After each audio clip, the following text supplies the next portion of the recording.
Every contract is different from the next, and what you're trying to achieve is always different. So provisions always vary from contract to contract, but the key provisions that I like to put in every contract all across the board, one is governing law.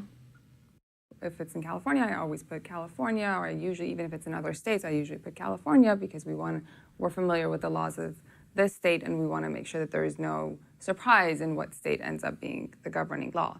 Venue, jurisdiction, make sure that if there's a litigation that comes out of this contract, you have control in terms of where that's going to happen, so you don't have to fly across the country just to litigate this case. The next thing is attorney's fees. You want to avoid any types of litigation for no reason and people bringing actions against you for no reason. So you put in there an attorney's fees clause where if someone does and they lose, or if they're clearly breaching it and you have to go and try and enforce it, you get your attorney's fees in return.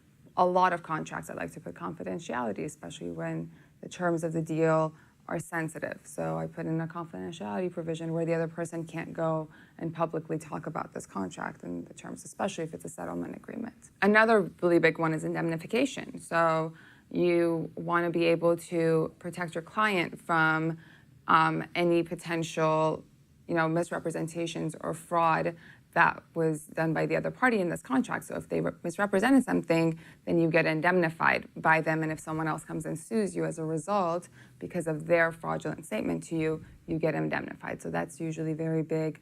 But you also want to, along with that, put in limits on liability. So people can't sue you for a contract that was worth $100,000 for $10 million.